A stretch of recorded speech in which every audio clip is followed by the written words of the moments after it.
नमस्कार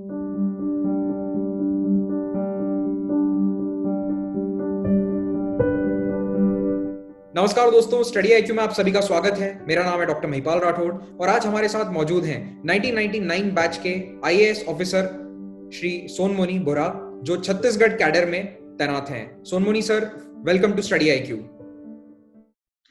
thank you very much doctor Mahipal. मैं सबसे पहले आपके YouTube चैनल के सभी दर्शकों को और स्टडी आईक्यू के आपके पूरे टीम को और सभी लोग जो जुड़े हुए हैं उनको बहुत बहुत अभिनंदन करना चाहूँगा। और साथ ही आज मुझे आपने यहाँ पे आमंत्रित किया, इसके लिए मैं आभार व्यक्त करता हूँ। हमारे दर्शकों की जानकारी के लिए मैं बता दूं कि सोनमोनी बोरा जी पिछले 20 साल से भी ज्यादा समय से छत्तीसगढ़ में कार्यरत हैं। वे बहुत सारे डिस्ट्रिक्ट्स के डीएम रहे हैं। उसके अलावा भी बहुत सारे पदों पर वे सुशोभित रहे हैं। Currently he is posted as secretary labour department and as secretary to the governor of Chhattisgarh.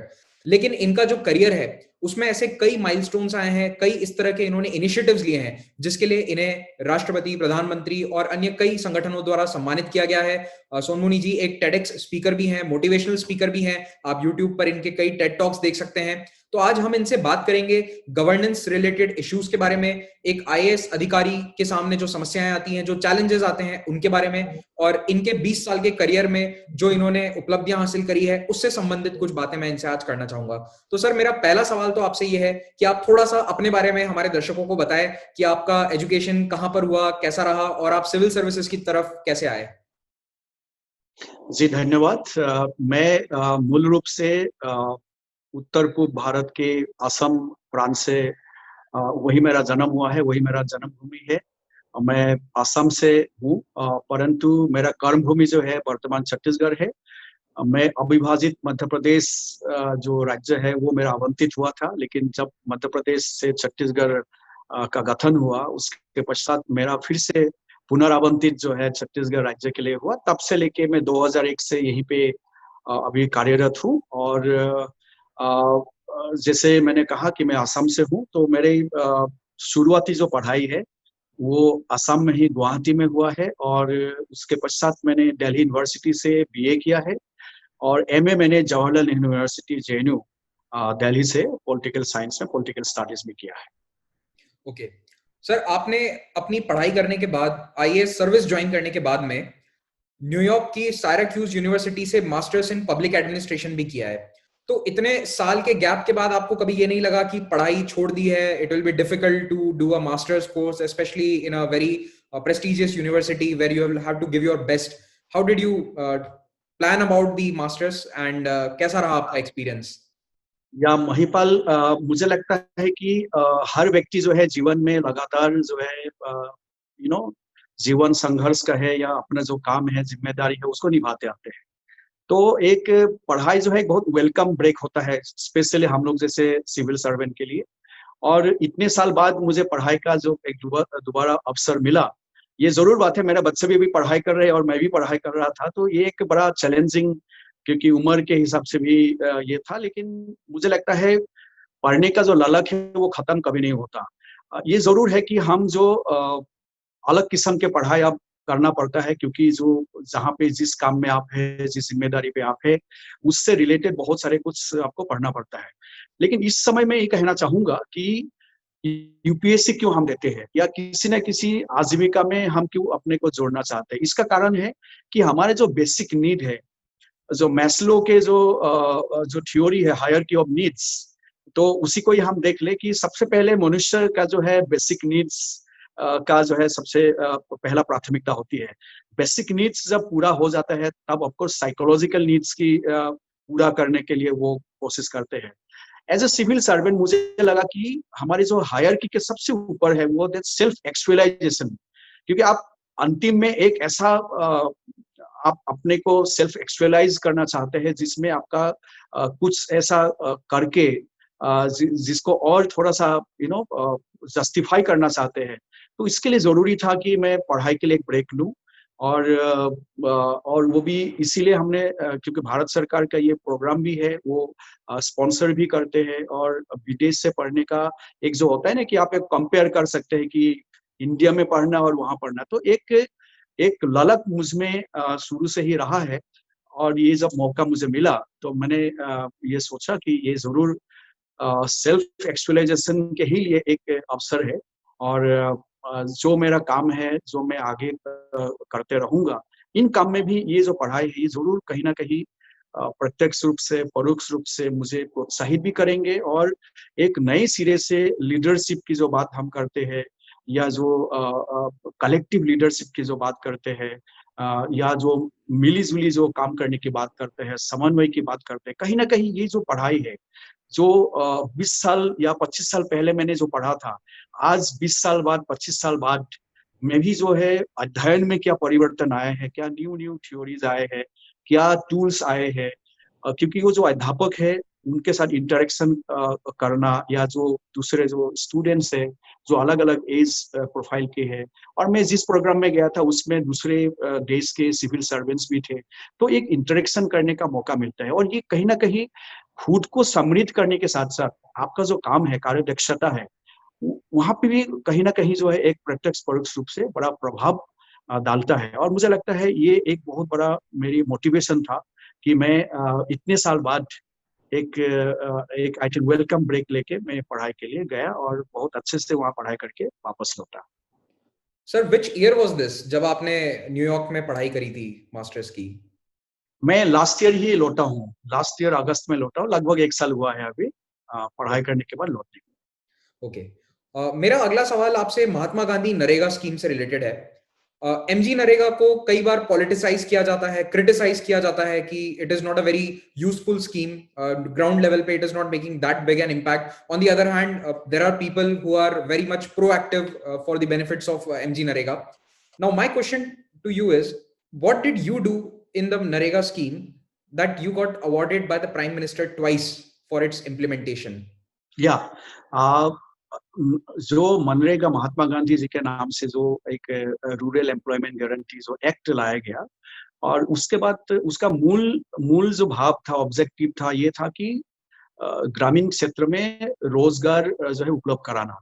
क्योंकि आप जानते हैं कि हमारे भारतवर्ष जो है कृषि प्रधान देश है, लेकिन कृषि के अलावा बहुत सारे ऐसा चुनौतियां हैं जो ग्रामीण क्षेत्र में विशेष करके, और हमारे जो गरीब लोग हैं, हमारे जो बहुत अच्छे से अफोर्ड नहीं कर पाते, उनके लिए आजीविका एक बहुत बड़ी समस्या है। आज मैं लेबर डिपार्टमेंट में भी हूँ, मैं जानता हूँ कि जो प्रवासी श्रमिकों का भी एक बहुत बड़ा चुनौती हमारे पास रहता है, क्योंकि रोजगार गांव में ही उपलब्ध अक्सर नहीं होता है। छत्तीसगढ़ जैसे स्टेट में आप देखेंगे कि एक साइकिल होता है जिसमें आपका सूखा पड़ता है। तो जब सूखा पड़ता है उस समय आजीविका के लिए लोगों को कहाँ कहाँ तक वो करना पड़ता है, पलायन करना पड़ता है जिसको हम बोलते हैं। तो ऐसे समय में मैं ये मानता हूँ कि ये जो स्कीम जब आया, ये एक रूरल इकोनॉमी में और जो सामाजिक प्रतिष्ठा है गांव में, या जो ग्रामीण जो आजीविका की जो बात है, उसमें बहुत एक बड़ी प्रभाव जो है उसने डाला। ऐसा नहीं है कि उससे पहले और कोई स्कीम नहीं रहा है, भारत सरकार के और स्टेट गवर्नमेंट के बहुत सारे स्कीम लगातार आते रहे, लेकिन ये भी एक बहुत बड़ा क्रांतिकारी स्कीम में मानता हूँ, जिसने एक बहुत बड़ा अवसर जो है ग्रामीण क्षेत्र में भारतवर्ष में एक पैदा किया। और इस समय छत्तीसगढ़ उन गिने चुने स्टेट में भी रहा है जिन्होंने बहुत ही बड़ा अग्रणी भूमिका अदा किया है। मैं ऐसा जिला में भी रहा हूँ जहाँ शुरू में, क्योंकि ये फेज वाइज शुरू हुआ था, क्योंकि एक आध जिला में तो ये शुरू भी नहीं हुआ था, तो बगल के जो डिस्ट्रिक्ट है वहां पे जब मनरेगा चल रहा था तो दिक्कत होता था, क्योंकि यहाँ के लोगों को ये लगता था कि हमारे साथ ये जो है अन्याय हो रहा है, क्योंकि हमारे पास ऐसा कोई काम जो है अभी नहीं है, या स्वीकृत करने का कोई हमारे पास मैकेनिज्म नहीं है। तो बाद में पूरे संपूर्ण जो है ग्रामीण क्षेत्र में ये लागू हुआ, और ये मैंने जैसे कहा कि आजीविका की दृष्टि से बहुत इंपॉर्टेंट था। तो as a DM of a district, तो हमारा जो मूल जो ये था कि हर गांव में लोगों को काम मिले, और इसीलिए हर गांव में काम खोले, ये हमारी प्राथमिकता थी। लेकिन इसके साथ साथ ये it is a public money ultimately, तो हमारा ऑब्जेक्टिव ये रहा है कि जो पब्लिक मनी हम रोजगार के लिए पैदा कर रहे हैं, वो ऐसा हम रोजगार में काम लगाए, ऐसा मीनिंगफुल काम हम करें जो ड्यूरेबल हो, जो एसेट क्रिएशन हो सकता है। तो उसको ध्येय रखते हुए मैं बस 3 पॉइंट इसमें कहना चाहूंगा। पहला पॉइंट, मैं जिन जिलों में रहा, मैं रायपुर जिले के लिए भी मुझे मिला और बिलासपुर जिले के लिए भी मिला अवार्ड, और इसमें हमारा फोकस रहा कि सिंचाई क्षमता हम कैसे वृद्धि करें। और आप देखे होंगे कि पूरा भारतवर्ष के बहुत सारे ऐसे डिस्ट्रिक्ट था जो उनका इतना बड़ा प्लान ही नहीं बना पाए थे कि कहाँ खर्चा करें, कैसे अवसर पैदा करें, कैसे रोजगार पैदा करें। ये बहुत बड़ा एक चुनौती था। तो हम लोग ने अवसर जो है पैदा करने के लिए नए नए जो है इनोवेशन लाए। एक सिंचाई क्षमता वृद्धि, इसमें हमारे जो पुराना जो सिंचाई जलाशय जो ब्रिटिश के समय या हमारे पूर्वजों ने जो तैयार किया था, या इंडिपेंडेंट इंडिया के बाद, इनको बहुत सालों साल जो है उसमें मिट्टी भर गया था, और डिसिल्टिंग का काम बहुत बड़े पैमाने पे यहाँ पे हम लोग ले पाए जहां जहां ये मौजूद रहा।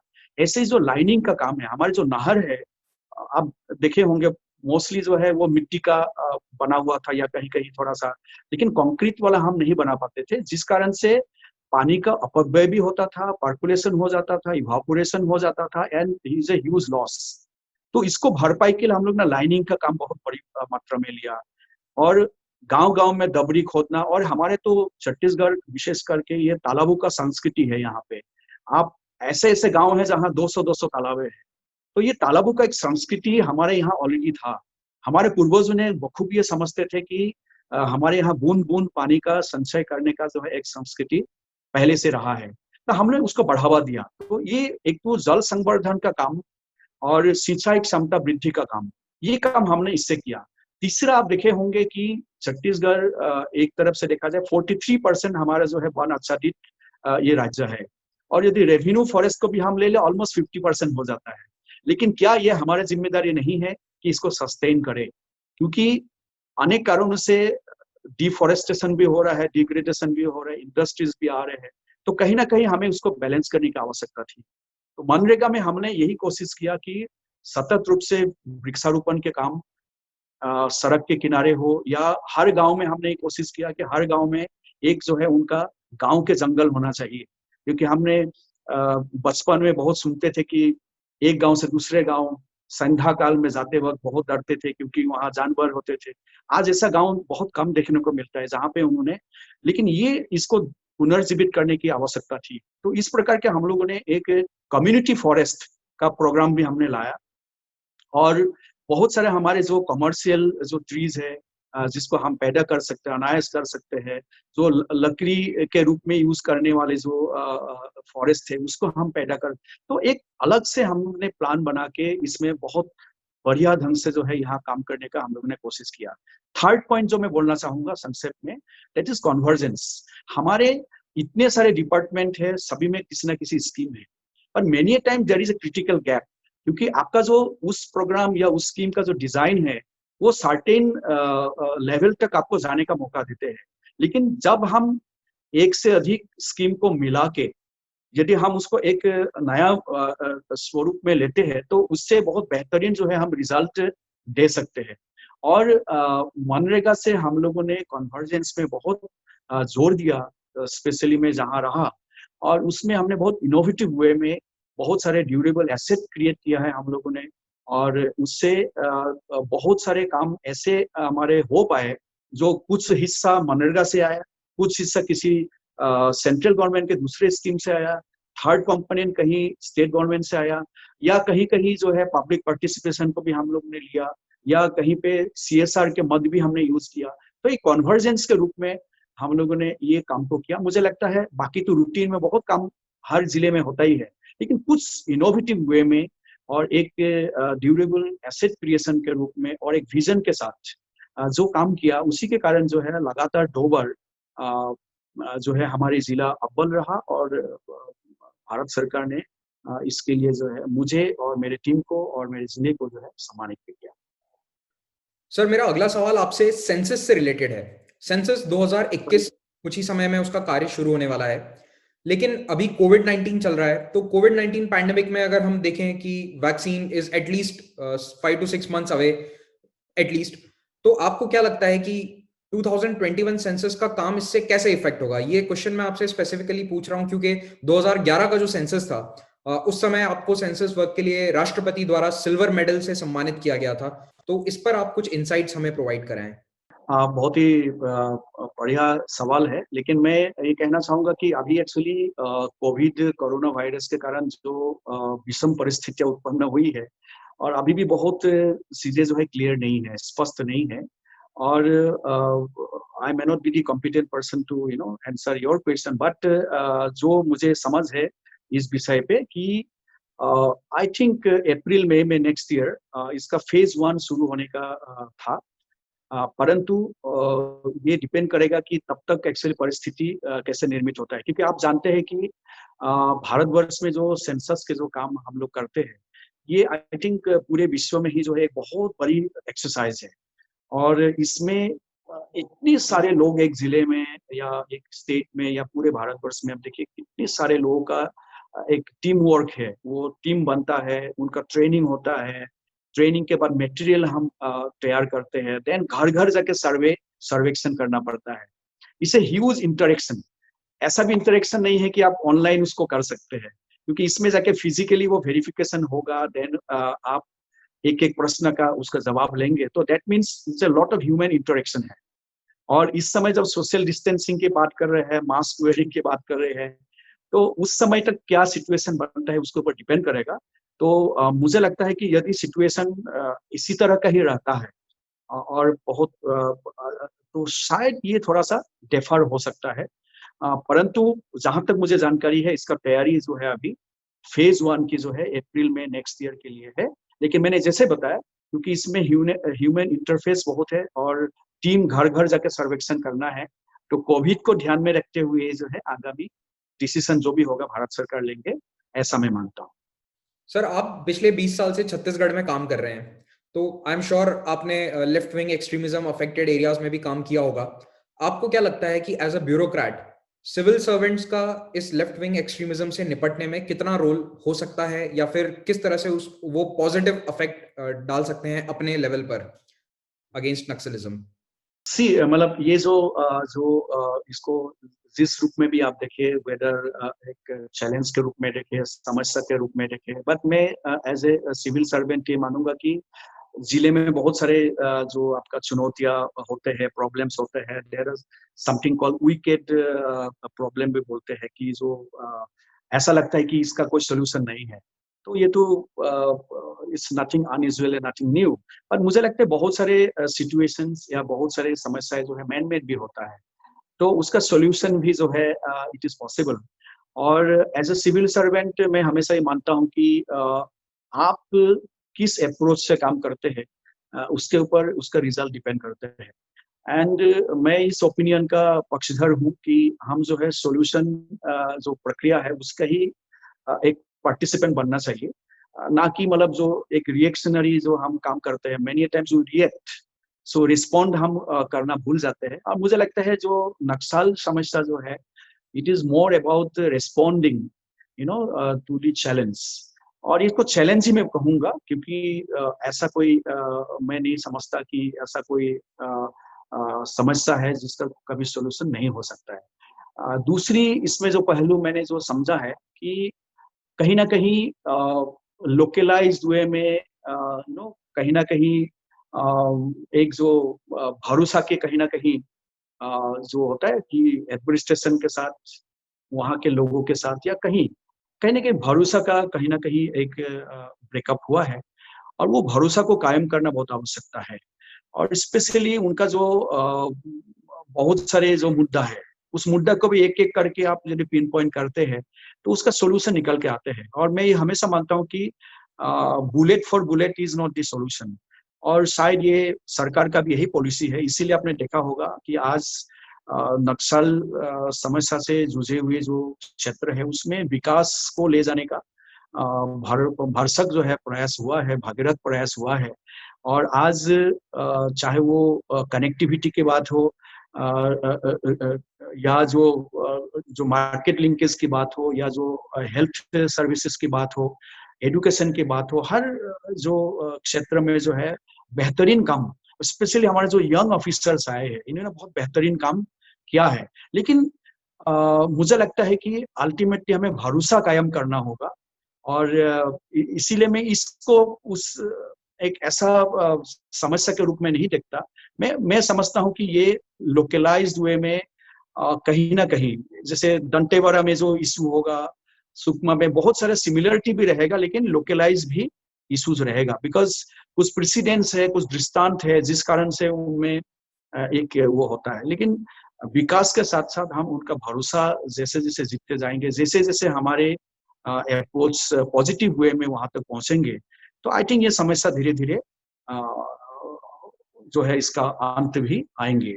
और ये इट्स अ कांस्टेंट प्रोसेस, ये सस्टेन करना बहुत जरूरी है, क्योंकि हम जो पॉजिटिव वे में काम करेंगे इसको सस्टेन करना भी जरूरी है। कि ऐसा नहीं कि कोई एक डीएम ने बहुत अच्छा काम किया, उनका टीम ने अच्छा काम किया, अगले डीएम ने नजरअंदाज किया, तो फिर से ये हो सकता है। तो मुझे लगता है कि ये it's a very complex situation है, कहीं कहीं लोकलाइज्ड है और कहीं कहीं बिग उसका स्वरूप है।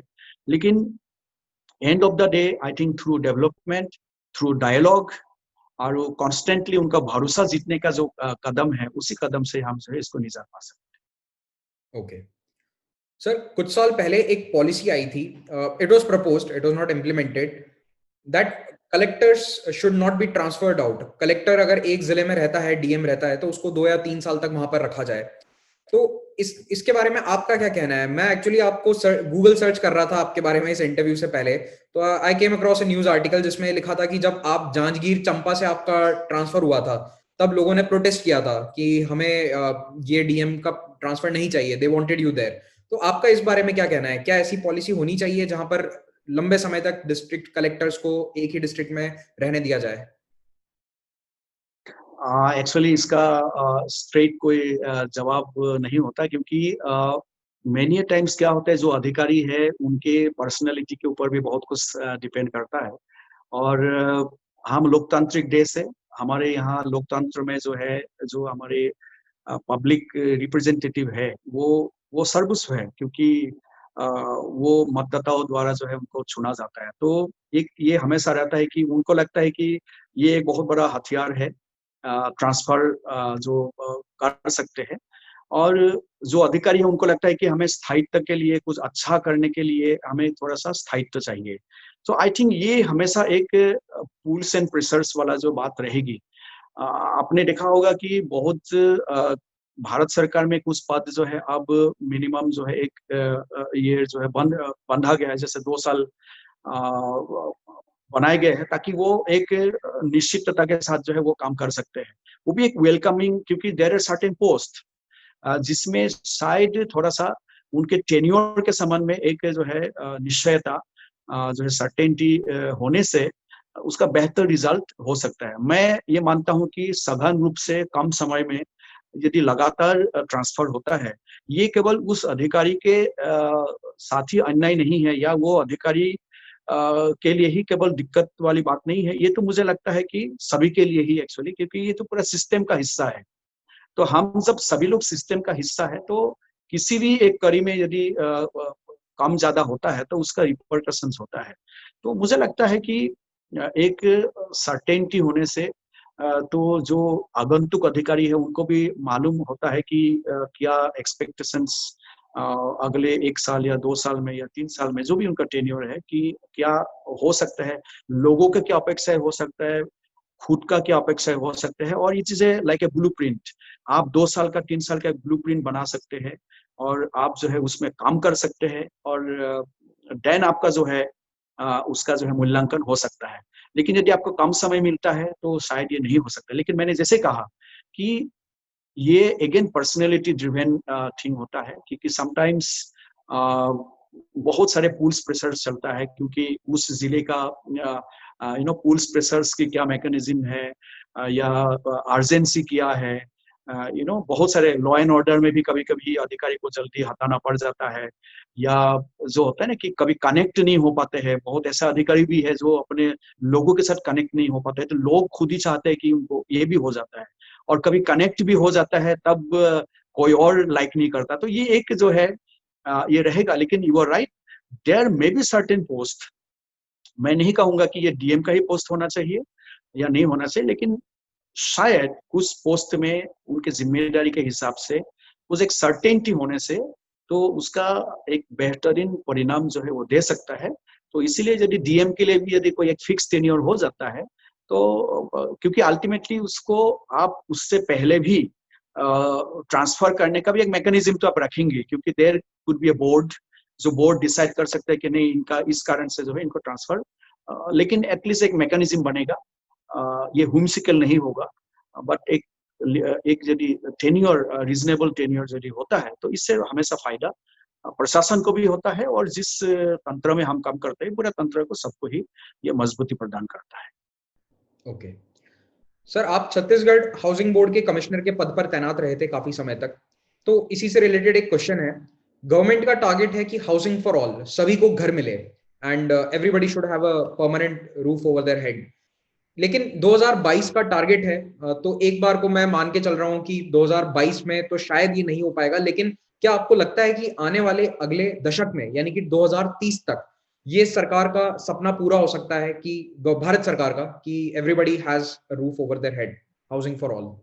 Will this dream be realised?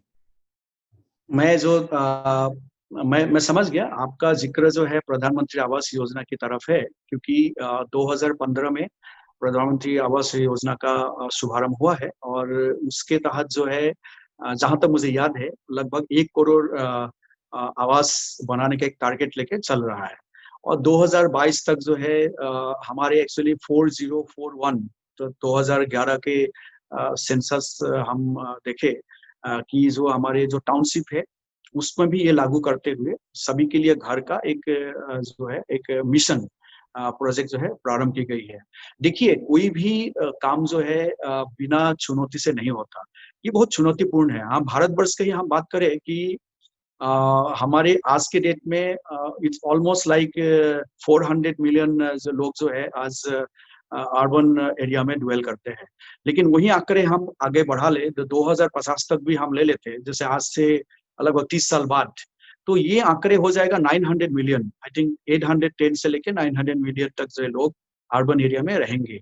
So that means ये एक आवास का बहुत बड़ा जो है एक मांग जो है, क्योंकि हमारे जो अर्बनाइजेशन की जो रेट है उसको आप देखेंगे कि लगातार बढ़ रहा है, और ये 20 to 30 वाला जो पीरियड है ये बहुत बढ़ेगा। जहां तक मुझे याद है 6.3 के रेट में ये बढ़ने वाला है, हो सकते है उससे भी ज्यादा, क्योंकि लोगों में अब क्या हो गया है कि स्टैंडर्ड ऑफ लिविंग के जगह अब क्वालिटी ऑफ लाइफ की ओर जो है लोगों का एक रुझान, एस्पिरेशन जो है बढ़ रहा है। और हम यूनाइटेड नेशंस के जो universal declaration of human rights की भी बात करें, आर्टिकल 25 में भी एक बेसिक स्टैंडर्ड ऑफ लिविंग की बात कही गई है, जिसमें आवास की भी बात कही गई है। और इसमें मेरा क्योंकि आवास के ऊपर मैंने यूएस में भी अभी जो पढ़ाई के दौरान भी मैंने टॉक दिया है, उसमें मैंने इस बात का भी जिक्र किया है कि जैसे हमारे सिंगापुर का हम मॉडल देखते हैं, that is a home owning society. तो इसमें कोई मुझे लगता है कि यदि भारतवर्ष आज ये कहता है कि भाई हर लोगों के लिए एक घर व आवास हो, तो इसमें मुझे लगता है वो ह्यूमन राइट्स का जो डिक्लेरेशन है उसका प्रतिपूर्ति होता है। आप किसी भी सोसाइटी में हम लोग हमारे जनरेशन ने फ्रीडम स्ट्रगल में जरूर हम लोग भाग नहीं लिया, हमारे परदादाओं ने लिया होगा, लेकिन आज यदि हम नेशन बिल्डिंग की बात करें तो नेशन बिल्डिंग जो प्रोसेस है उसमें हम आइडेंटिफाई किसके साथ करेंगे? हम आइडेंटिफाई उनके साथ करेंगे जो सरकार लोगों के लिए करते हैं। तो आई थिंक आवास इज वन अपॉर्चुनिटी जिससे वी आर कनेक्टिंग पीपल। सो कहीं ना कहीं ये जो है, जो प्रेजेंट जनरेशन है एंड आने वाला जनरेशन है, उसको भी जोड़ने का काम करते। एक घर में मैं हमेशा मानता हूँ कि एक समय में 2 से 3 पीढ़ी रहता है, छोटे बच्चे, माता पिता, उनके माता पिता, तो ये तो होता ही है। तो ये तो इट इज लाइक मतलब आप जो है घर जो है पीढ़ियों को जोड़ता है, ये हमेशा मैं मानता हूँ। तो घर देने का यदि आश्वासन हुआ है तो ये महत्वाकांक्षी जरूर एक योजना है, क्योंकि अलग अलग प्रोजेक्शन है। हो सकता है हमें 5 करोड़ आवास की आवश्यकता होगी, लेकिन आप देखिए कि देयर इज अ डाइकोटोमी, एक विरोधाभास है कि 2 करोड़ घर तो ऐसा है जो आज वैकेंट पड़ा हुआ है। तो जहां डिमांड है, जिस सेगमेंट में डिमांड है वो आप निर्माण नहीं कर रहे हैं, आप कहीं और उसको क्रिएट कर रहे हैं। तो ये आपका एक चुनौती है कि आप उसको मिसमैच को कैसे दूर करें। दूसरी बात इन्वेस्टमेंट की बात करें, यदि आज हम मुझे जहां तक मालूम है कि लगभग 5 करोड़ आवास की आवश्यकता है, और इसमें भी सबसे बड़ी सेगमेंट जो है अफोर्डेबल हाउसिंग की है, क्योंकि अफोर्डेबल हाउसिंग 90% लोग जो लोअर इनकम ग्रुप है या जो इकोनॉमिकली वीकर सेक्शन है, इन्हीं को ही आवास की बहुत बड़ी जरूरतें हैं। तो इनके लिए अभी कौन सा इन्वेस्टमेंट है, तो ये सरकार इन्वेस्टमेंट कर रही है, लेकिन इसमें यदि प्राइवेट पार्टनरशिप के साथ करे, इसको यदि इंसेंटिवाइज करे, और हमारे बहुत सारे जो चुनौतियां हैं, जैसे हमारे, क्योंकि ये स्टेट में भी अलग अलग स्कीम चलता रहता है, इसकी उसका लॉज अलग अलग है, टैक्सेशन पॉलिसी अलग अलग है, ये सबको एक कॉम्प्रिहेंसिव वे में हमें टैकल करना होगा, जिससे एक वस्तु स्थिति बन सकता है। अभी हमारे जो लैंड एक्विजिशन जो नई जो नियम बना है, उसमें भी आवास को फोकस किया गया है, क्योंकि इसमें भी आप देखेंगे 1.7 लाख से लेके 2 लाख हेक्टेयर जमीन की एक्चुअली ये सारे घर बनाने में आपको आवश्यकता होगी। तो लैंड रिक्वायरमेंट है, और मैं यदि रुपये के हिसाब से देखो, लगभग $2 ट्रिलियन की भी इन्वेस्टमेंट की आवश्यकता है आवास की पूर्ति करने के लिए। लाइकवाइज सारे हमारे लॉज, टैक्सेशन पॉलिसी को सरलीकरण करना है, एंड पार्टनरशिप, प्राइवेट पार्टनरशिप आपको चाहिए, ऐसे स्टेट का पार्टनरशिप भी चाहिए, क्योंकि केवल सेंट्रल गवर्नमेंट अकेले नहीं कर सकते हैं। हमारे जो म्यूनिसिपैलिटीज है, हमारे जो सेल्फ हेल्प गवर्नमेंट, ये सारे लोगों का एक समन्वित प्रयास से इस चुनौती का सामना कर सकते हैं। और मुझे लगता है कि ये हमें देखना चाहिए कि वेदर ये एंटाइटलमेंट के रूप में हम देख रहे हैं, whether it is a basic मौलिक अधिकार के रूप में हम देख रहे हैं। लेकिन मुझे लगता है यदि हम विकसित देश की कल्पना करते हैं, तो कहीं ना कहीं हमें होम ओनिंग सोसाइटी की ओर जाना होगा। ये कमिटमेंट टू केवल सरकार का नहीं, हर व्यक्ति का होना चाहिए, कि कैसे हम ऐसा इकोसिस्टम बनाए जिसमें हर व्यक्ति को नसीब में एक घर हो। और मुझे लगता है ये कितना भी चुनौती भरा क्यों ना हो, इस चैलेंज को हम सबको लेना चाहिए और इसको पूर्ति करना चाहिए। ओके, तो आपने काफी न्यूआंस्ड आंसर दिया इसका। मेरा जो सवाल था वो काफी सिंपल था, but even I did not know a lot of facts that you mentioned. My next question would be about large scale participation of people in government schemes. अभी हम देख रहे हैं पिछले कुछ सालों से ऐसा ट्रेंड चल रहा है कि सरकार चाहती है कि जो बड़े बड़े प्रोग्राम्स हैं उनमें पब्लिक पार्टिसिपेशन बढ़ाया जाए, ताकि कोई भी जो स्कीम है वो बेहतर तरीके से लागू हो पाए। तो इसी क्रम में आपने छत्तीसगढ़ में कुछ स्कीम्स चलाई थी, जैसे कि वृक्ष मित्र महाअभियान। आपने क्रोकोडाइल पार्क किया था at Kotmi Sonar, I hope I am pronouncing the name correctly. तो इन स्कीम्स के पीछे इन स्कीम्स के सक्सेस के पीछे क्या सीक्रेट है? किस तरह से एक स्कीम जनता की भागीदारी से बेहतर तरीके से चलाई जा सकती है? मैं ये एक स्पेसिफिक कंटेक्स्ट में पूछ रहा हूं, क्योंकि हम बचपन से देखते आ रहे हैं कि लोग पेड़ लगाते हैं एनवायरमेंट डे के दिन, लेकिन वो पेड़ हर साल लगाए जाते हैं, they are not sustained over a period of time. So what is the secret to success of a good scheme with public participation? मुझे लगता है कि हम हमेशा जैसे कोई भी स्कीम जब हम लाते हैं, या कोई भी जो एक थॉट लाते हैं, उसको इम्प्लीमेंट जब करते हैं, उनका स्वॉट एनालिसिस हम करते हैं कि इसका स्ट्रेंथ क्या है, इसका वीकनेस क्या हो सकता है, और क्या क्या चुनौतियां हो सकता है।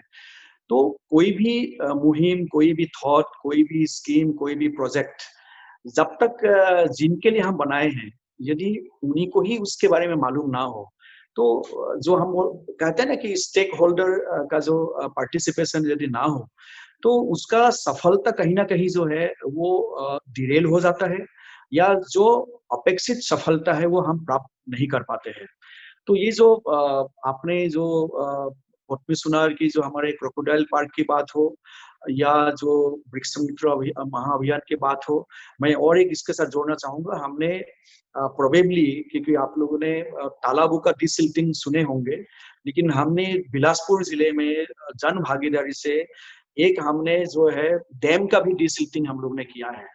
बहुत ही इंटरेस्टिंग है how you do a dam desilting with public participation, क्योंकि it is a scientific way of doing the thing, because आप उसको डैमेज भी नहीं कर सकते हैं, लेकिन आपको लेकिन अवसर पैदा होता है, क्योंकि जब पानी कम हो जाता है एक अवसर पैदा होता है, लेकिन वो अवसर हर कोई उसको उस हिसाब से डिजाइन करना बड़ा मुश्किल होता है।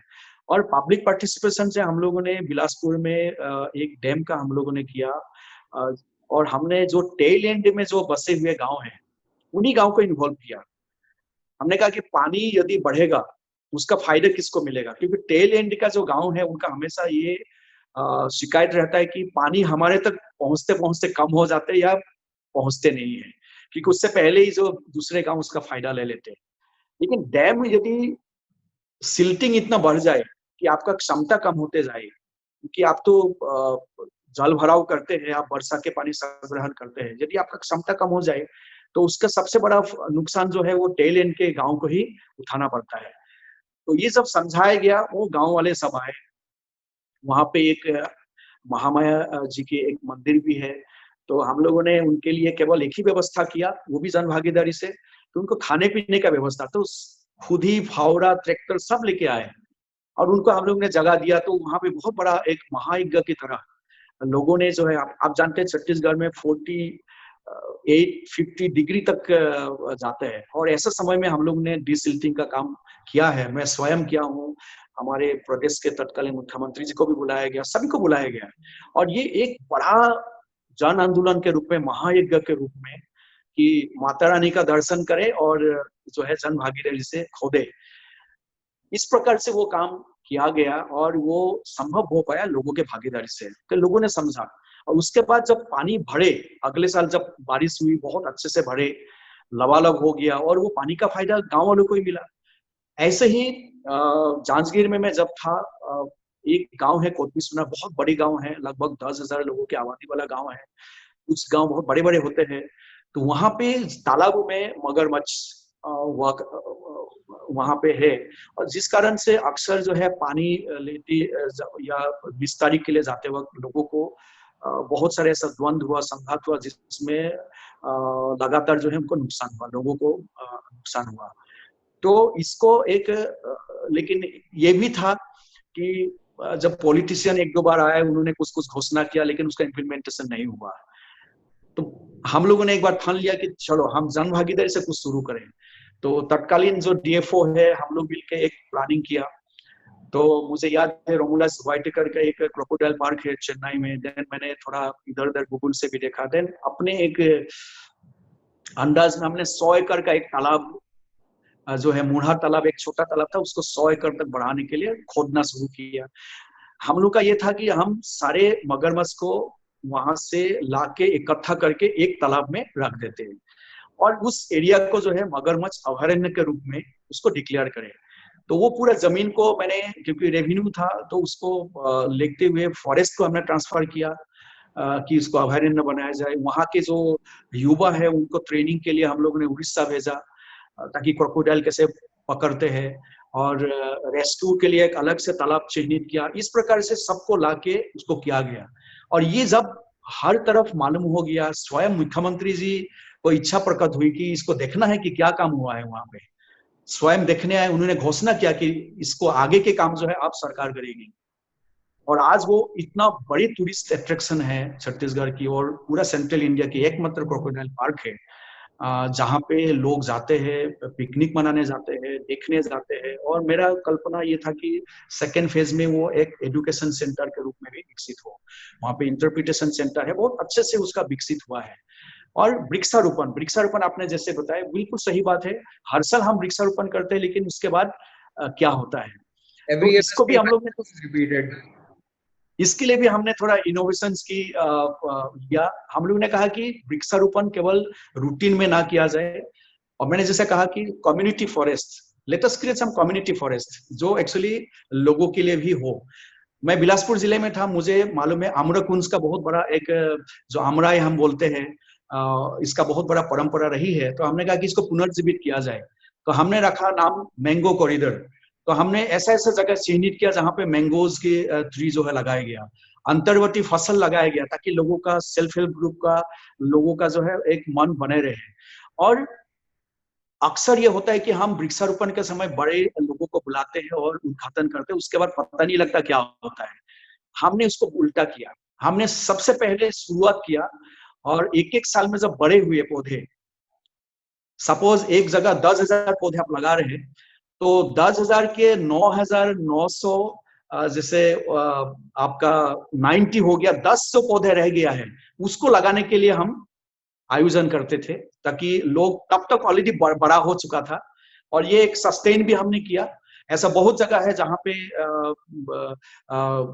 डिफोरेस्टेशन का बहुत बड़ी दिक्कतें थी। ऐसे जगह में हम लोगों ने वृक्षारोपण किया और वो पूरा सफल रहा, क्योंकि अपने उद्घाटन तभी हुआ जब, जैसे आप बिल्डिंग बनाते हैं तो उद्घाटन तभी करते हैं जब बिल्डिंग बन जाता है, बट वृक्षारोपण में उल्टा होता है। वृक्षारोपण हम लगाते हैं देन भूल जाते हैं। तो हम लोग ने इसको थोड़ा उल्टा किया कि हम पहले लगाएंगे, उसको जिंदा रखेंगे, उसके बाद उद्घाटन के लिए बुलाएंगे। तो इस प्रकार के बहुत सारे हम लोग ने इनोवेटिव वे में काम किया है। हर जगह 100% सफल नहीं हो पाते हैं, लेकिन मैं मानता हूं कि यदि ईमानदारी से आप प्रयास करते हैं, बहुत सारे काम में आप सफल हो सकते हैं। और लीडरशिप, मैं जो समझा हूं कि आपका जो विजन है, यदि वो लोग उसको ओन करता है, ओनरशिप यदि लोगों तक जाता है, मुझे लगता है वही विजन एक्चुअली कामयाब होता है।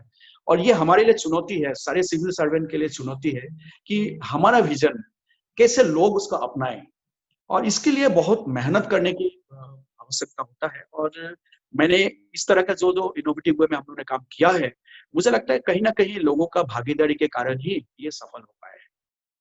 मेरा अगला सवाल आपसे है regarding Guinness book of world records and other world records. तो आपको, जब मैं आपके बारे में सर्च किया तो पता चला कि आपने कई सारे इस तरह के इवेंट्स ऑर्गेनाइज करवाए हैं जहां पर लोग इकट्ठा हुए and they made some records. For example tree plantation, वृक्षारोपण का रिकॉर्ड है। उसके अलावा maximum number of people blowing conch shells, शंख बजाते हुए। तो इस तरह के रिकॉर्ड इवेंट ऑर्गेनाइज कराने में how does it help the governance, the larger goal of governance of the bureaucracy और द गवर्नमेंट? देखिए, गवर्नेंस में ऐसा होता है कि हर काम में आप जो है रिकॉर्ड नहीं बना सकते हैं और नहीं बनाना चाहिए, लेकिन देयर आर सर्टेन थिंग्स जिसमें शायद रिकॉर्ड बनाने के नाम से, क्योंकि रिकॉर्ड आप क्यों बनाते हैं, क्योंकि किसी का रिकॉर्ड है उसको तोड़ना चाहते हैं आप, या आप नया रिकॉर्ड को स्थापित करना चाहते हैं, तो that means you galvanize the whole mechanism. इसमें क्या होता है कि जो कम समय में यदि आपको एक टारगेट को पूरा करना है, तो एक अर्जेंसी क्रिएट करने की आवश्यकता होता है। और ये अर्जेंसी क्रिएट तभी संभव है जब लोग मिशन मोड में काम करेंगे। तो मिशन मोड में काम करने के लिए जरूरी है कि आप इस तरह का केवल रिकॉर्ड की बात नहीं है, या इस तरह का एक कम समय का एक आपको लक्ष्य लेके आना होगा। आपने जैसे जिक्र किया वृक्षारोपण का, हमने एक जिले में हमने किया कि 11 घंटे में कितना हम वृक्ष लगा सकते हैं। और इसमें स्कूली बच्चों से लेके, लोगों से लेके सबसे ये बड़ा मैकेनिज्म होता है, क्योंकि इसमें सरकारी तंत्र के साथ साथ जो अशासकीय लोग हैं, जो एनजीओज है, या जो यूथ क्लब है, सभी को इन्वॉल्व करना पड़ता है। और ये एक अच्छा मैसेज जाता है, क्योंकि जिले में तब ऐसे वृक्षारोपण करने से जैसे आपने कहा रूटीन हो जाता है। लेकिन जब आप लोगों को आप समझाते हैं कि वृक्षारोपण केवल लगा देने से नहीं होता, गड्ढा कैसे खोदा जाता है उसके बारे में भी ट्रेनिंग होना चाहिए, किस वृक्ष को कितने बाई कितने का गड्ढा होना चाहिए, खाद कैसे उसमें डालना चाहिए, किस मिट्टी में किस प्रकार से कौन सा पौधा लगना चाहिए, हमारे जिले के लिए कौन सा पौधा बहुत उपयोगी हो सकता है।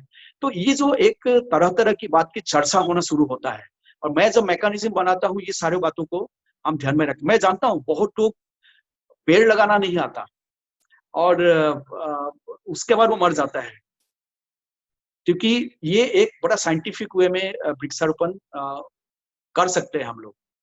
एक स्कूल में यदि हम 5 पौधे भी जिंदा नहीं रख सकते, तो बहुत बड़ा ये बहुत बड़ी चुनौती है। कहीं ना कहीं हमारा जो है वृक्षारोपण की संस्कृति में कहीं कमजोरी है। तो हम लोगों ने ये कोशिश किया, तो लोग उसमें जोड़ते हैं, उनको लोगों को लगता है कि नए सिरे से नए तरीके से जो है वृक्षारोपण को जो है ये हमारे पूर्वजों ने तो पूरा खेत में, आप सारे मेहर में लगा हुआ वृक्ष मिलेंगे आपको। और पुराने दिनों के जो सड़क है, अब तो सड़क चौड़ीकरण में बहुत पेड़ कट गए, आपने देखा होगा। ऐसा कौन सा फेंसिंग था, ऐसा कौन सा मैकेनिज्म था, टेक्नोलॉजी था कि वो पेड़ सारे जिंदा थे। लेकिन आज हमारे लिए चुनौती है, पानी का व्यवस्था कहाँ से होगा, क्या केवल वर्षा आधारित ही वृक्षारोपण होगा। तो ये एक बड़ा मैकेनिज्म बनाना पड़ता है, और मुझे लगता है रिकॉर्ड के लिए नाम से ही सही, तो आप एक कम समय में एक ऐसा अर्जेंसी क्रिएट करते हैं जिसमें लोग और सभी लोग जो है इन्वॉल्व होता है। एक एक्साइटमेंट रहता है कि हम एक ऐसा रिकॉर्ड ब्रेक करने वाले कि किसी दूसरे जिले ने कहीं बनाया होगा, किसी धरती के कहीं और बनाया होगा, उसको हम तोड़ना चाहते हैं। तो एक लोगों का जुड़ाव होता है। ऐसे ही योगा डे के बारे में आपने जो जिक्र किया, उसी साल एक्चुअली यूनाइटेड नेशंस ने इंटरनेशनल योगा डे डिक्लेयर किया था। और आप जानते हैं कि योगा, जरूर हम बोलते हैं कि योगा जो है भारतवर्ष से ही निकला है, लेकिन आप भी जानते हैं, मैं भी जानता हूँ, हर आदमी को योगा नहीं आता। ये योगा को घर घर तक पहुंचाना है, तो कहीं ना कहीं जोड़ने का प्रयास करना पड़ेगा। और इसीलिए हम लोगों ने ये सोचा कि हम रिकॉर्ड के लिए भी करेंगे, क्योंकि जो भारत सरकार के जो प्रोटोकॉल है, जो 1 घंटे का जो योगा करने का, जो सुबह सुबह करने का है, तो ये तभी संभव है जब हम योगा के लिए घर घर ले जाने का प्रयास करेंगे। और ये जो रिकॉर्ड हमने पहली बार हमने रिकॉर्ड लगभग 55 लाख की रिकॉर्ड बनाया पूरा इंडिया में या पूरा धरती में बनाया कि इतने लोगों ने एक ही समय जो है 1 घंटे का प्रोटोकॉल के अनुसार योगा किया। लेकिन आप जानते हैं कि वो 1 घंटे का प्रोटोकॉल कराने के लिए इतने लोगों को एंगेज करना पड़ेगा, क्योंकि वो केवल जाके योगा नहीं कर सकते हैं, क्योंकि उसका वीडियो रिकॉर्डिंग होता है, उसका डॉक्यूमेंटेशन होता है, देन इट इज सर्टिफाइड। उससे पहले हम लोग ने उनका लोगों को तैनात किया कि हर गांव में कौन उसको प्रशिक्षण देंगे, कब उनका रिहर्सल होगा। तो एक जो है पॉपुलराइज करने के लिए भी जरूरी है कि हम इस तरह का इनोवेटिव वे में काम करते हैं। जैसे मैंने कहा कि हर काम में रिकॉर्ड आप नहीं बना सकते, नहीं बनाना भी चाहिए, लेकिन ऐसा कुछ काम होता है जो कम समय में आप उसको हासिल करना चाहते हैं, उसके लिए अर्जेंसी पैदा करना बहुत आवश्यक है। और लोगों को एक इंसेंटिवाइज करने आवश्यकता है कि उनको लगे कि हम न्यू वे जो है इसमें हम सम्मिलित हो रहे हैं, और तब मुझे लगता है ये सफल होता है। और इसी तरीके से हम लोगों ने बाकी काम भी लोगों को इन्वॉल्वमेंट करके, और मैंने जैसे कहा कि लोकतंत्र में लोगों का भागीदारी जो है सर्वोपरि है, लोगों का भागीदारी से ही हमारे स्कीम जो है अल्टीमेटली सफल हो पाएंगे। सर, मैं आपसे अब लैंड रेवेन्यू मैनेजमेंट के बारे में बात करना चाहता हूँ। Being an IAS officer, I am sure आपका भी बहुत समय लैंड रेवेन्यू से रिलेटेड इश्यूज में गया होगा at the post of DM. इसका सॉल्यूशन क्या है? भारत में कई इंडस्ट्रियलिस्ट हैं या फिर कई इंडस्ट्री ओनर्स हैं, वो ये कहते हैं कि we can not go to a certain state, we can not establish industry over there because the land revenue laws are not good. तो ये एक तरह से बहाना है या फिर जेन्युइन रीजंस भी हैं कई जगह। आपको क्या लगता है इन सब प्रॉब्लम्स को सॉल्व करने के लिए किस तरह के रिफॉर्म्स की आवश्यकता है लैंड रेवेन्यू मैनेजमेंट में? बहुत ही प्रासंगिक प्रश्न है। और हम ब्रिटिश समय का भी देख ले या उससे पहले तोदरमल के समय से भी देख ले, लैंड रेवेन्यू मैनेजमेंट की बात करें या लैंड मैनेजमेंट की बात करें, ये बहुत ही एक सेंसिटिव इशू रहा है। और एक समय तो हमारे जो है डीएम का कहे या जो भी है, ब्रिटिश समय में तो हमारा बहुत बड़ा काम जो है लैंड रेवेन्यू कलेक्शन का ही था। लेकिन कालांतर में अब वो डाइल्यूट हो गया है। लेकिन स्टिल जो लैंड मैनेजमेंट है या जो ये एक बहुत बड़ी जो है चुनौती और बहुत बड़ी एक विषय जो है हम सबके लिए, गुड गवर्नेंस के लिए भी जरूरी है, ये हमेशा रहा है। आपका जो प्रश्न है लैंड एक्विजिशन से रिलेटेड है, हम अभी पुराना भी हम देखें कि ब्रिटिश समय में जैसे 1824 से शुरू होते हुए, कॉर्नवालिस के समय शुरू होते हुए, देन 1894 में वो एक्ट आया, देन उसी को ही हम चलाते रहे। अब 2013 में फिर से आया और अभी फिर से नए सिरे से इसमें नए स्वरूप में जो है ये लाया गया है।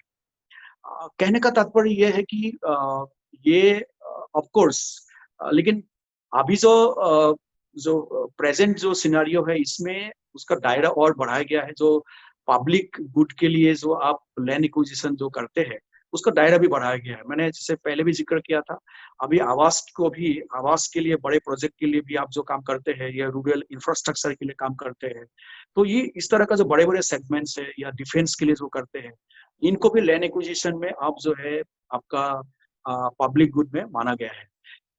लाइकवाइज हमारे बहुत लीनियर प्रोजेक्ट्स भी होता है जिसमें इमीडिएट करना होता है, जैसे रेल का है, टेलीग्राफ का है, इस तरह का जो काम है इसमें या स्पेसिफिक समय के लिए जो किया जाता है, तो इसमें लैंड एक्विजिशन का प्रोसेस अलग हो जाता है। लेकिन कुल मिला के ये है कि लैंड का जो है आप देखेंगे कि हमेशा जिसका है वो हमेशा चाहेंगे कि क्योंकि लैंड इज फिक्स्ड, क्योंकि आपके पास ये कभी बढ़ने वाला नहीं है, लेकिन pressure on land is increasing day by day, क्योंकि ये नॉट बिकॉज इंडस्ट्री के कारण ही नहीं है, अदरवाइज भी क्योंकि आपका जनसंख्या भी बढ़ते जा रहे हैं।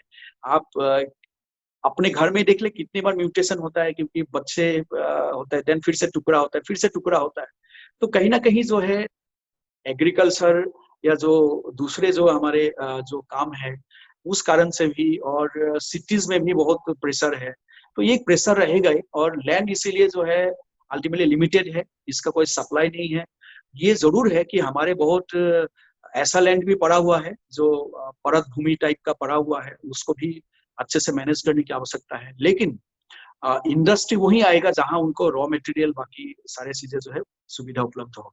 फॉर छत्तीसगढ़ फॉर एग्जांपल हमारे यहाँ बहुत माइनिंग एक्टिविटीज होता है। अभी उस एक्टिविटीज के लिए भी आपको करना पड़ता है। तो ये एक रहेगा, लेकिन जहां अच्छा पुनर्वास होता है और जहां पे डिस्ट्रिक्ट एडमिनिस्ट्रेशन बहुत अच्छे से जो एक्ट का जो मंशा है, लोगों का जो अपेक्षाएं है, उसको बैलेंस करते हुए जहां पे अच्छे से पुनर्वास करते हैं।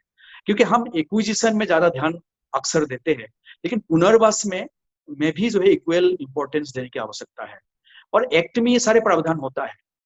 और हम जानते हैं कि हम लोग, मैं 5 जिले में रहा हूँ, मैं देखा हूँ कि आप जैसे अपने डैम के लिए ले लिया, लेकिन पुनर्वास के समय उनको भूल गए, तो वो उचित नहीं है। एडमिनिस्ट्रेटर को, जो सिविल सर्वेंट है, जिनको ये जिम्मेदारी है, जो भूअर्जन करते हैं, और अभी तो प्राइवेट पार्टनरशिप में भी बहुत कुछ हो रहा है, ये हमें जरूर देखना चाहिए कि लैंड एक्विजिशन हमारा केवल लैंड एक्विजिशन तक सीमित नहीं है, हमारे पुनर्वास में भी है, और इसमें लोगों का भागीदारी। अभी एन्युइटी का कॉन्सेप्ट भी आ गया है। एंड इफ यू नो कि लोग ताकि उनको जो लैंड हमेशा के लिए उनका चला गया, तो उनको जो कॉम्पेंसेशन है वो बहुत पारदर्शिता के साथ होना चाहिए, और कोशिश ये होनी चाहिए कि उसके बदले में उनका जो पैकेज है बहुत ही आकर्षक है, लेकिन आकर्षक होने के साथ साथ ये देखना जरूरी है कि उसका मिसयूज ना हो, सो डेट वो फैमिली, वो जनरेशन सस्टेन करे। हम अक्सर देखते हैं कि पुनर्वास अच्छा नहीं होने के कारण वो भूखमरी की स्थिति में भी ऐसा बहुत पुराना हम लोगों ने घटनाक्रम देखा है। लेकिन अब ऐसा समय नहीं रह गया है, मुझे लगता है लोग भी समझते हैं, और इट इज इनएविटेबल, क्योंकि यदि विकास करना है, यदि डेवलपमेंट करना है, यदि भारतवर्ष को डेवलप्ड नेशन बनाना है, तो कहीं ना कहीं हमें जो है बैलेंस करना ही होगा। और इसीलिए हमने जो पाया है कि लोग हमेशा बड़े स्कीम के लिए सदा तत्पर है, लेकिन बहुत सारे इश्यूज रहता है, लोकल इश्यूज रहता है, एंड डिस्प्यूट भी रहता है, जिस कारण से कभी बहुत लेंथी प्रोसेस हो जाता है, बहुत लंबा पीरियड हो जाता है। लेकिन समय के साथ साथ बहुत बदलाव आई है, और मुझे लगता है आकर्षक पैकेज के साथ यदि लोगों को उनको पार्टिसिपेट कराते हुए उनको यदि हम अच्छे से पुनर्वास कर सकते हैं, और तो मुझे लगता है कि उनका हमेशा भागीदारी बड़े बड़े प्रोजेक्ट के लिए जैसे मिलते आया है आगे भी मिलेगी। और मैं छत्तीसगढ़ में खास करके इस तरह का बहुत बड़ी समस्या देखता नहीं हूँ, क्योंकि हमारे नक्सली समस्या से जुझे हुए क्षेत्र में भी बहुत बड़े बड़े प्रोजेक्ट जो आया है, और बहुत अच्छे से इम्प्लीमेंटेशन हो रहा है। चाहे वो रेल कॉरिडोर की बात हो, चाहे वो आपका नगरनार जैसे स्टील प्लांट जो हमारे बस्तर में आ गया है, तो आप बहुत बड़े बड़े बेलाडीला माइंस की बात करें तो हर जगह आप देखिए कि बहुत बड़े बड़े प्रोजेक्ट में काम हुआ है, और उन प्रोजेक्ट में हमेशा भागीदारी रहा है। लेकिन सिविल सर्वेंट का ये जिम्मेदारी है कि पुनर्वास भी जो है बहुत अच्छे से हो, और उनको जो पैकेज, जो उनको जो हकदार है, उसको सही ट्रांसपेरेंट वे में उनको मिले, और पूरे प्रोसेस में उनका भागीदारी को सुनिश्चित कराना चाहिए। उनका जो विरोध का जो मुद्दा है, सब में बातचीत होना चाहिए, डायलॉग होना चाहिए, उनका जो ऑब्जेक्शन है उसमें बात होना चाहिए, उसको निरसन भी करना चाहिए। सर, मेरा लास्ट क्वेश्चन आपसे ये रहेगा कि गवर्नमेंट का जो रोल है, क्या वो कोविड-19 के बाद हमेशा के लिए बदल जाएगा इन गवर्नेंस? मैं ये देख रहा हूं कि गवर्नमेंट का रोल काफी बढ़ गया है, and the states responsibility specially in sectors like health, economy, they have increased multifold. तो आपको क्या लगता है कि क्या ये परमानेंट हमेशा रहेगा कि स्टेट का रोल बढ़ता जाएगा, या फिर इट्स जस्ट एन अनोमली, या 3-4 साल के बाद situation will go back to as it was before, where government itself believed in minimum governance, minimum government and maximum governance? I'm sorry. Okay, okay, नहीं बहुत ही बढ़िया प्रश्न है। मुझे लगता है बहुत सारे एजम्पशंस है इस समय एंड हाइपोथेसिस है, क्योंकि सरकार जो है समय की जो मांग होती है उस समय के मांग के अनुसार कहीं फोकस करना पड़ता है। तो कोविड 19 से जो उत्पन्न परिस्थितियां है, इस कारण से इस समय हमारा पूरा फोकस 2-3 सेक्टर में ही है। और इसीलिए आपने देखा होगा कि हेल्थ में, क्योंकि जो पब्लिक हेल्थ है वो हमारे बैकबोन है इस समय।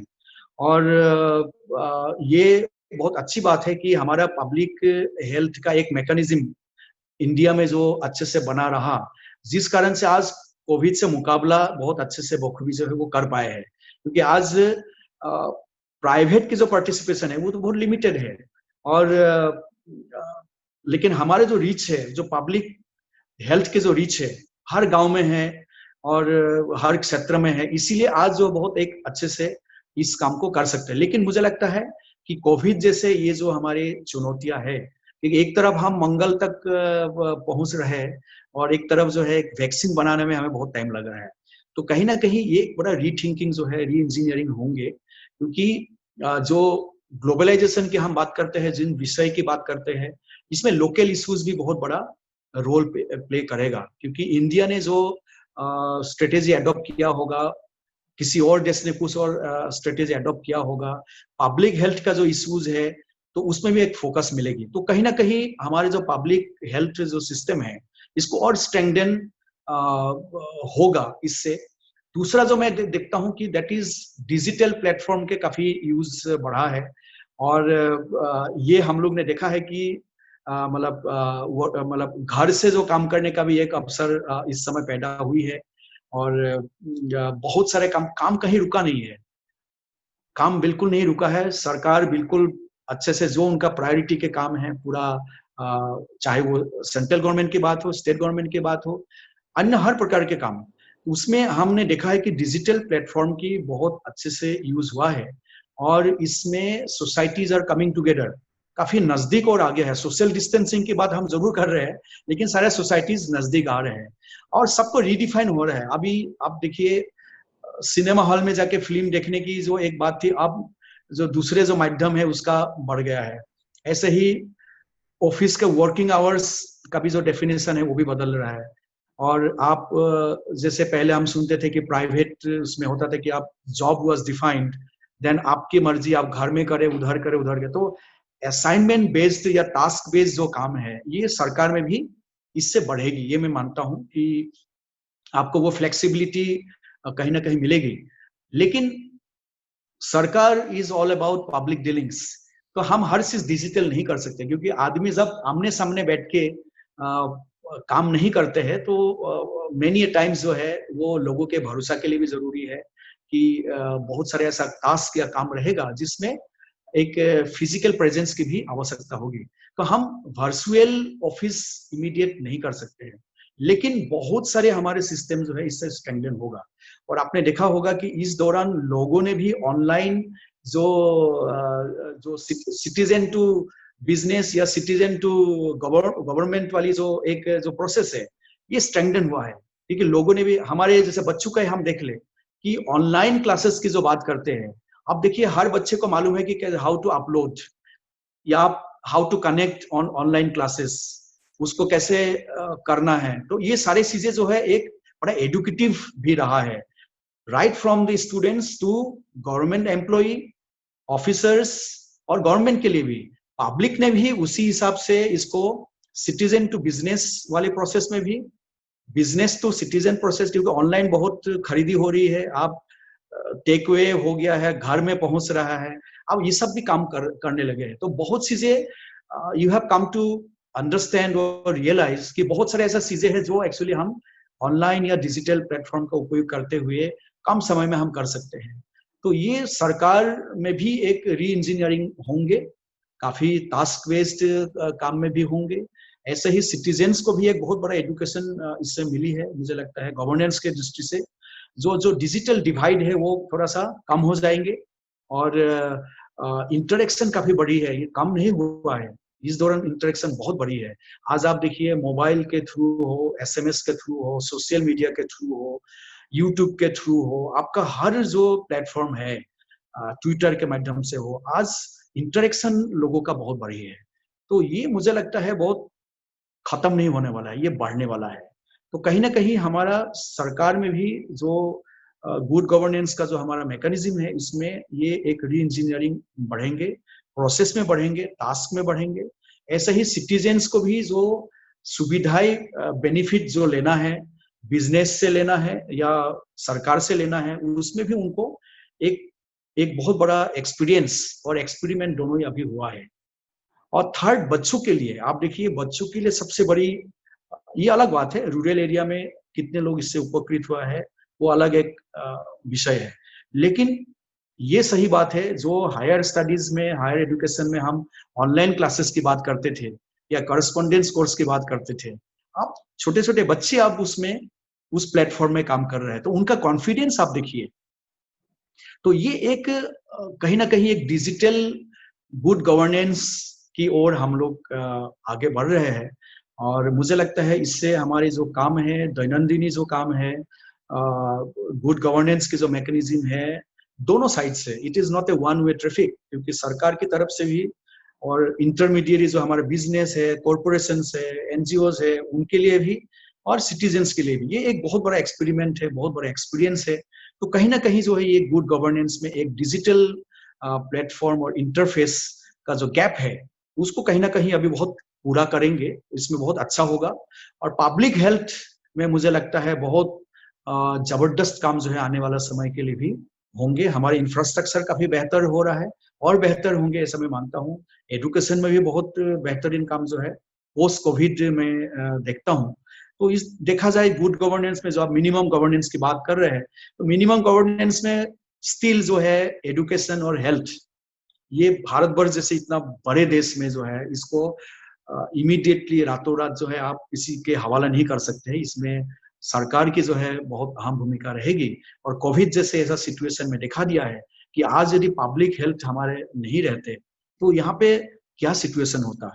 तो आज पब्लिक हेल्थ हमारा काफी सशक्त रहा है, तो इसीलिए जो है आज इसका मुकाबला बहुत अच्छे से हम लोग कर पाए हैं।